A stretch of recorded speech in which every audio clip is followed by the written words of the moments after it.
everybody, it's Ginger again, and we're going to do Joshua chapter 16 and 17 today. Remember that we are talking about the allotment of the lands, the inheritance of the different tribes of Israel of the promised land as they crossed the Jordan and claimed it. So at the end of 16, we were talking about the territory of Judah, which was the largest tribe of Israel and is the tribe from which, or that Jesus Christ would eventually be born into. I've kind of got this iPad on my knees. Not that you needed to know that, but if it's wiggly, it's because I'm kind of moving a little bit. But anyway, so today we're talking about chapter 16 and 17. They kind of go together because it's the territories of Ephraim and Manasseh, who are Joseph's sons. So remember that Joseph, his tribe split into two, and it was no longer called Joseph because he got a double portion of blessing when his dad died. And so the tribes split into two tribes, Ephraim and Manasseh, and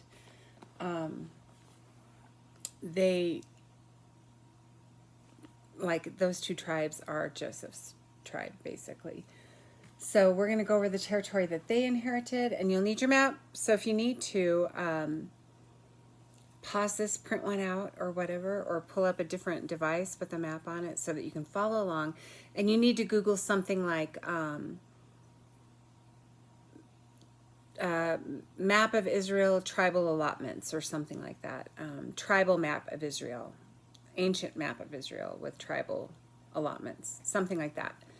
So get your map and then pause me and join me again. But anyway, and I, as always, like on Facebook, I'll probably just put one on there, but there are many good maps. And I was thinking about subscribing to that map. Well, it's like a map app or something like that. It has a bunch of maps on it. I might still do that, but I haven't done it yet. So anyway, the next four chapters, 16, 17, 18, and 19, are going to be more about the tribal allotments. These are very important to God.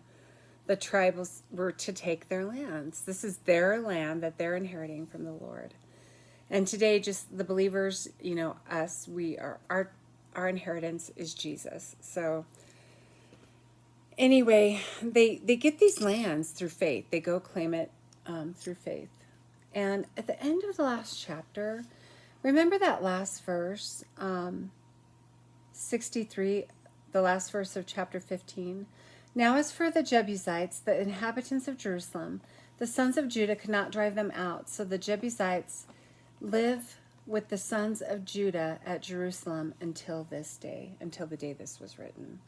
Now the Jebusites, they were living in a place called Jebus, I guess is how you say it, and that's now Jerusalem. So it says, somebody, I don't know who it was because I listen to so many people teach, but the saying that says they could not drive them out kind of implies that they tried to. So that's interesting because God gave them the ability to drive them out. They drove people out by their own power, by God's power, not by their own power. But if you will eventually read 2 Samuel chapter 5, David goes in and takes Jerusalem. Remember, they had taken the king of Jebus, or Jerusalem, but they didn't take the people. The people were tougher than the king, I guess. So the people held on, and they didn't overcome them. So, but David is going to eventually. So if you want to read that, it's 2 Samuel chapter 5. But let's go ahead. I'm going to go ahead and play. Last week I played someone else reading this because my pronunciation of the different areas and cities are so bad. So for 16 and 17, we're going to listen to the New American Standard Bible from the Lockman Foundation. It's an audio Bible.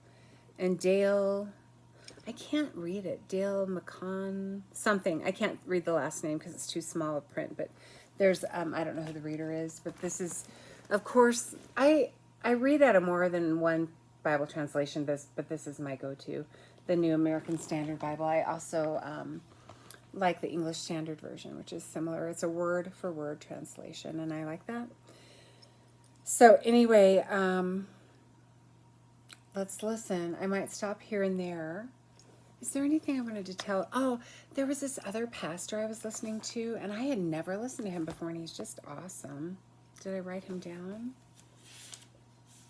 Why didn't I write him down?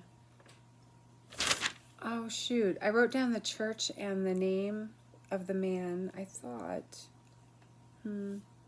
Maybe I can put it in the comments below, because I really thought he did a great explanation of these chapters, and I learned a lot from him. So I wanted to mention his name so you could listen to him as well and know that I got some of my information from him. I learned a lot by listening to him. So he talked about how Lot's, it was almost like a casting of dice. And if you go to Proverbs 16:33, it'll tell you about Lot casting lots. So let me do that. Proverbs 16:33. Let me see here. 16:33. Okay. It says, "The lot is cast into the lap, but its every decision is from the Lord." So he was talking about how lots back then, they weren't just a thing that we do by luck, like you'd roll dice today, or by probability or whatever. It was, they sought the Lord's wisdom in this. And, we no longer do it today. The last time, he mentions that the last time a lot was done in the New Testament was in Acts 1:26. And that was when they cast lots to choose a replacement for Judas after Judas hung himself. The disciple that betrayed Jesus, he hung himself, and they cast lots to find a new apostle, and the lot fell on Matthias. Now, it didn't seem like the Lord had directed them to do that, and so you never hear Matthias again. And a lot of people speculate that it was Paul who was supposed to be the next apostle, who, God does call to be an apostle. So really, there was no reason after that to cast lots, because the Holy Spirit came down. Like in Acts chapter 2, the Holy Spirit came down, and because he enlightens people and gives them wisdom, you don't need lots anymore. But back in the day, during this time, they weren't just casting lots. They were seeking the Lord's wisdom. Now he talks about, oh shoot, I didn't write down the verse, but I think it was in Deuteronomy. Is it in Deuteronomy? I don't remember what number. Was it in Numbers or Deuteronomy? I don't remember. Maybe it was in Leviticus, but earlier than this, Aaron had cast lots to determine which goat would be offered as an offering and which goat would be the scapegoat. And the scapegoat was the one that they would place their hands on and transfer their sins into the goat, and then the goat would escape and run off. And it was almost like an image of what Jesus would do, that he would take our sins from us. So that was done by Lot. And lots could be he said it could be like cubes, that one was black and one was white. A lot of people see it that way, and that they rolled them, and picked one, and whichever one it ended up being. Hide them maybe and pick one or something like that. And it was if the white one was picked, then it would be this. If the black one was picked, it would be this. So I don't know a lot about lots, but it was pretty interesting. I don't think I'll get any more into that. But since the Holy Spirit came in Acts chapter 2, there's no need for lots anymore. So let's go ahead and listen to 16. It's pretty short. Let me go ahead and pull my tape out. So, Ruger, are you going to stay here with Ma? My dog, I don't know if he's going to want out or if he's going to just hang out with us. There he is. Where are you? Show your face. There he is. Okay, so let's play this. I hear you shaking. I know. Chapter 16. Then the lot for the sons of Joseph went from the Jordan at Jericho to the waters of Jericho on the east, into the wilderness, going up from Jericho through the hill country to Bethel. It went from Bethel to Luz, and continued to the border of the Archites at Adaroth. It went down westward to the territory of the Japhletites, as far as the territory of lower Beth Horon, even to Gezer, and it ended at the sea. The sons of Joseph, Manasseh, and Ephraim received their inheritance. Now this was the territory of the sons of Ephraim according to their families. The border of their inheritance eastward was Adaroth Adar, as far as upper Beth Horon. Then the border went westward at Michmethath on the north, and the border turned about eastward to Tanath Shiloh and continued beyond it to the east of Genoa. It went down from Genoa to Adaroth and to Nara, then reached Jericho and came out at the Jordan. From Tapua the border continued westward to the brook of Cana, and it ended at the sea. This is the inheritance of the tribe of the sons of Ephraim according to their families, together with the cities which were set apart for the sons of Ephraim in the midst of the inheritance of the sons of Manasseh, all the cities with their villages. But they did not drive out the Canaanites who lived in Gezer, so the Canaanites live in the midst of Ephraim to this day, and they became forced laborers. Okay, that's the end of chapter 16. It sounds like there were some cities for Ephraim right in the territory of Manasseh as well. They are brothers. So, because it says in verse 9, together with the cities which were set apart for the sons of Ephraim in the midst of the inheritance of the sons of Manasseh, all the cities with their villages. So, I don't know. Do I have my map? I really want you guys to follow a map because I just don't think, it's just hard to get much out of this unless you do. And if you have a good one that lists all the cities, that's not what I wanted. I picked the wrong thing up. I can't find my map. Oh, well. Here it is. Hold on, guys. If you have a good map, you can really just follow that. And that wasn't too painful, was it? You can just follow that and see where these cities are. And not every map is going to show every single city, but you can get a pretty good idea, and some have better than others. So we were just reading about the territory of Ephraim, and here it is, right here. There you go, Ephraim. Okay. And they also had, in Manasseh, which is right above Ephraim, it's a bigger territory. And then remember, part of Manasseh decided to stay on the other side of the Jordan and not enter the promised land. But it sounded like Ephraim had some cities within here too. And like I said, if you have a really good map with a lot of the cities listed, you can just follow that. Now, a lot of times when I hear people teach on this, they don't play the whole thing. They skip over a lot of those cities, but I don't like to do that. I feel like you got to get every word. And even if you don't understand it all, stick with it. Just try to follow your map, stick with it. Don't make a big deal out of it and keep going because you learn more as you go along. So now we're going to go into the territory of Manasseh. But before we do, remember at the end of Ephraim there, they did not drive out the Canaanites who lived in Gezer. So the Canaanites live in the midst of Ephraim to this day, and they became forced laborers. And everybody I hear teach on this, they all ask the same thing. If they were strong enough to force them into labor, why were they not strong enough to get rid of them? That does not make sense. So, they were supposed to get rid of them. They were supposed to drive them out. And a lot of the people I hear teach about this, they'll mention the fact that, as we enter the promised land, faith in Jesus, if we don't drive out a lot of sin in our life, it will bring us down. It'll trouble us. It'll cause us trouble. Just like these people that they did not cast out would cause them trouble too.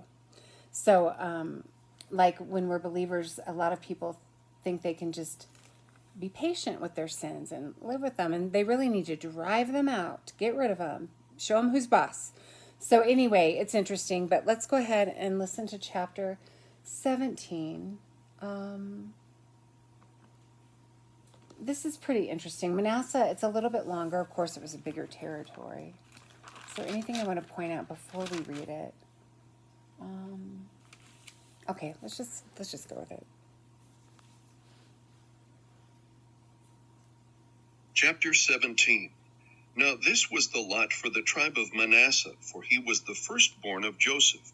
To Machir, the firstborn of Manasseh, the father of Gilead, were allotted Gilead and Bashan, because he was a man of war. So the lot was made for the rest of the sons of Manasseh according to their families, for the sons of Abiezer, and for the sons of Helek, and for the sons of Azriel, and for the sons of Shechem, and for the sons of Hepher, and for the sons of Shemitah. These were the male descendants of Manasseh, the son of Joseph, according to their families. However, Zelophehad, the son of Hepher, the son of Gilead, the son of Machir, the son of Manasseh, had no sons, only daughters. And these are the names of his daughters: Mahlah and Noah, Hoglah, Milcah, and Tirzah. They came near before Eleazar the priest, and before Joshua the son of Nun, and before the leaders, saying, The Lord commanded Moses to give us an inheritance among our brothers. So according to the command of the Lord, he gave them an inheritance among their father's brothers. Thus there fell 10 portions to Manasseh, besides the land of Gilead and Bashan, which is beyond the Jordan, because the daughters of Manasseh received an inheritance among his sons, and the land of Gilead belonged to the rest of the sons of Manasseh. The border of Manasseh ran from Asher to Michmethath, which was east of Shechem. Then the border went southward to the inhabitants of En-Tappuah. The land of Tappuah belonged to Manasseh, but Tappuah on the border of Manasseh belonged to the sons of Ephraim. The border went down to the brook of Cana, southward of the brook. These cities belonged to Ephraim among the cities of Manasseh. And the border of Manasseh was on the north side of the brook, and it ended at the sea. The south side belonged to Ephraim, and the north side to Manasseh. And the sea was their border, and they reached to Asher on the north, and to Issachar on the east. In Issachar and in Asher, Manasseh had Bethshean and its towns, and Ibleam and its towns, and the inhabitants of Dor and its towns, and the inhabitants of Endor and its towns, and the inhabitants of Tanakh and its towns, and the inhabitants of Megiddo and its towns. The third is Naphath. I have been to these areas when I was in Israel in 97, so long ago. But Bet Shean is a city that it was an archaeological dig when I was there, and I got to go there. And it was pretty fascinating because they let you explore the archaeological dig, as long as you're not interfering or whatever. And it was pretty fascinating. So, and I think I went to Megiddo as well. I'm sure I did. But anyway, backing up though a little bit, it talks about those daughters. Zepholiad, he had only daughters, and how they received an inheritance, which before they had crossed into the promised land, Moses had already promised them land. They sought out land from Moses, and he granted it, and then again they seek it out, and Joseph grants it. So they're treated as equal inheritors among the men, because different lands are given to different areas of the land are given to different families, and so they receive land all their own. These are all single women. So if they marry, they would need to marry, and I don't know if they did, but they would need to marry within their own tribe so as not to lose the land. So anyway, but they did receive full inheritance just like the men did. So let's go back to verse 12. Now, again, we're going to read about another situation where they should have driven people out, but they didn't. And, like if we don't get rid of some people in our lives, they're going to cause us chaos, right? So let's read about this starting at chapter 12, or verse 12. But the sons of Manasseh could not take possession of these cities, because the Canaanites persisted in living in that land. It came about when the sons of Israel became strong, they put the Canaanites to forced labor, but they did not drive them out completely. Okay. So they were not able, it says that they could not take possession of these cities because the Canaanites persisted in living there. But eventually they got a little stronger and they were able to force them into labor. Well, when they got strong enough to force them into forced labor, why couldn't they drive them out? If they were strong enough to force them to work for them, they should be strong enough to drive them out. It's almost like a compromise. And again, some people compare it to like someone becomes a believer and they're struggling with a certain sin and they just kind of, you know, they limit it, but they don't drive it out or whatever. And it would be better to drive it out, because if they didn't drive these people out, these people could cause them problems, you know? So let's go on with verse 14. Then the sons of Joseph spoke to Joshua, saying, Why have you given me only one lot and one portion for an inheritance, since I am a numerous people whom the Lord has thus far blessed? Joshua said to them, If you are a numerous people, go up to the forest and clear a place for yourself there in the land of the Perizzites and of the Rephaim, since the hill country of Ephraim is too narrow for you. The sons of Joseph said, The hill country is not enough for us, and all the Canaanites who live in the valley land have chariots of iron, both those who were in Bethshean and its towns, and those who were in the valley of Jezreel. Joshua spoke to the house of Joseph, to Ephraim and Manasseh, saying, You are a numerous people and have great power. You shall not have one lot only, but the hill country shall be yours. For though it is a forest, you shall clear it, and to its farthest borders it shall be yours. For you shall drive out the Canaanites, even though they have chariots of iron, and though they are strong. Okay, that's the end of chapter 17. And I think the takeaway there is, you know, Manasseh and Ephraim, they were complaining that they didn't get more land. Well, the reason they didn't have more land is because they would not drive out those Canaanites and take it. If they wanted more land, they needed to drive out the Canaanites and take it. And they're bragging about how strong they are. And Joshua's like, you're strong and numerous. Take them out. Do what you got to do. So remember, Caleb at 85 years old took care of those giants that were in his land. He drove them out with his people. So if he can do it, Manasseh and Ephraim can do it. And if they don't do it, it's their own fault that they don't get more land. So I think that's the takeaway there. Let me read the pastor I was talking about that I forgot to write down for you. So I'll try to tell you either next time or put it in the comments if I can find him again. I want to listen to him. He's so good. He mentioned a New Testament verse, Colossians 3:5. Find it for you. It was really interesting, and it kind of put it into modern perspective, how they needed to drive out these people and take the land. So I can find it. Sorry, it's taking me forever here.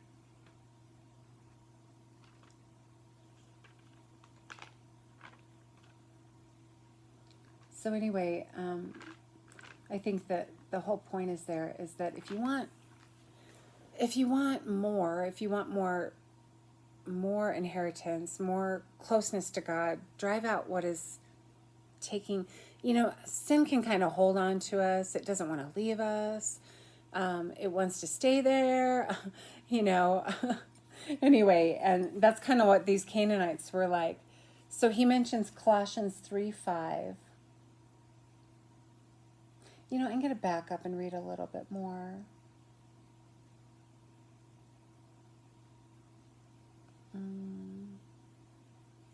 Let me start with verse 1 of chapter 3 of Colossians. Therefore, if you have been raised up with Christ, keep seeking the things above, where Christ is, seated at the right hand of God. Set your mind on things above, not on the things that are on the earth. For you have died, and your life is hidden with Christ in God. When Christ, who is our life, is revealed, then you also will be revealed with him in glory. Therefore consider the members of your earthly body as dead to immorality, impurity, passion, evil, desire, and greed, which amounts to idolatry. For it is because of these things that the wrath of God will come upon the sons of disobedience. And in them you were also once walked when you were living in them. But now you also put them all aside, anger, wrath, malice, slander, and abusive speech from your mouth. And it goes on, but it's kind of like, we need to put sin aside, push it out, drive it out. And that's it's kind of a picture of what was going on here. They needed to drive out these giants. Now, some sins seem like giants. They're very hard to get rid of. And the one that always comes to my mind is like homosexuality, because people don't want to get rid of it. They want to, make it work for them. They want to, just let it dwell there in the land, in their land of their person. And I'm not picking on anyone because there's many sins. And homosexuality is not an unforgivable sin. It is a forgivable sin. But it just seems one that people don't want to drive out. It's just one that comes to my mind because people don't like to drive that one out for some reason. Maybe because it feels like a giant to them. It feels so overwhelming. And there's other sins too, addictions, other things. And we all have sins that we need to drive out. So anyway, but it was that's kind of what it's a picture of in modern terms. Like they needed to drive out these Canaanites, and if they didn't, it would limit what they could do and the blessings that they could have in this promised land.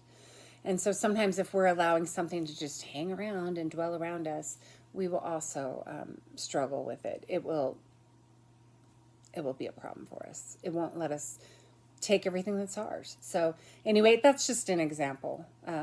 There could be many different examples, but it's these are the examples that come to my mind. So, and it's not, there's a lot of sexual sins too that people don't want to let go of because of our culture.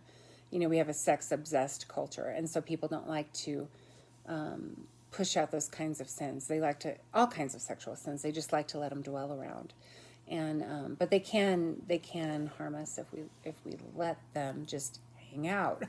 So anyway, that's my analogy. I'm sure I offended many people, but it's just it's how I see it. So anyway, that was a really good chapter. Now we're going to have 2 more chapters of more tribal allotments, and then a few more. So what are we on? We're on 18.